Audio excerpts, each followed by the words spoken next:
पुण्यातल्या एका इंजिनिअरिंग कॉलेजमध्ये रात्रीच खेळ चालायचा। आता तुम्हाला प्रश्न पडेल की हा काही भुताटकीचा वगैरे प्रकार आहे का? तर तसं काही नाहीये। इथं शिक्षणाच्या नावाखाली वेगळाच खेळ सुरू होता। हा नेमका काय प्रकार आहे चला पाहूयात। इंजिनिअरिंग कॉलेजात रात्रीचा खेळ चाले। कॉलेज प्रोफेसरची चलाखी अखेर उजेडात। गणित विषयात पास करण्यासाठी उकळले लाखो रुपये। पुण्याच्या वाघोली भागातलं हे पार्वतीबाई गेनबा मोझा कॉलेज। या इंजिनिअरिंग कॉलेजमध्ये शिक्षणाच्या नावाखाली कसा बाजार सुरू आहे ते पहा।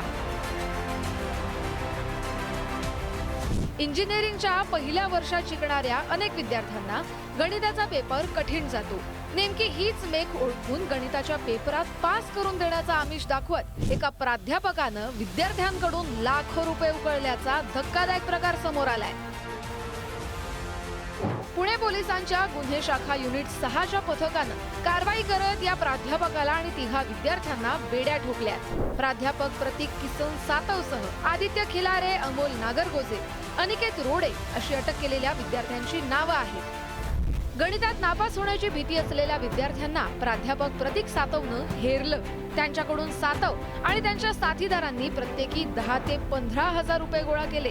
इंजिनिअरिंग फर्स्ट इयरचा गणित 2 या विषयाचा पेपर सोमवारी दुपारी झाला। प्राध्यापक सातव यानं रात्री आपल्याकडील डुप्लिकेट चावीनं उत्तरपत्रिका ठेवलेली कंट्रोल रूम उघडली।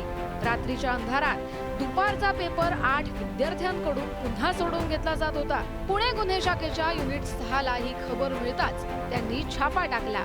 यावेळी गणित 2 विषयाच्या उत्तरपत्रिकांची 6 बंडल, 2 लाख रुपये रोख आणि उत्तरपत्रिका ठेवलेल्या कंट्रोल रूमची चावी असा मुद्देमाल पोलिसांनी जप्त केलाय। शिक्षक काही इतर विद्यार्थ्यांच्या मदतीने पेपर पूर्ण झालेल्या गठ्ठ्यांना बाहेर काढून त्यातले जे पेपर आहेत हे ज्या ज्या विद्यार्थ्यांना भीती वाटते की मी या पेपरमध्ये नापास होऊ शकतो त्याच्याकडून 15 ते 35 हजार रुपये दरम्यान पैसे प्राप्त करून घेऊन मग नंतरहून त्याच्याकडून पेपर भरून घेऊन तो पुन्हा त्या गठ्ठ्यात टाकून युनिव्हर्सिटीच्या चेकिंगला पाठवण्याच्या प्रयत्नात असताना झालेली ती कारवाई आणि त्या गठ्ठ्यांसहित त्याला त्या ठिकाणी ताब्यात घेण्यात आलं होतं आणि ती कारवाई पूर्ण करण्यात आलेली। गणित म्हटलं की अजूनही विद्यार्थ्यांची बोबडी वळते।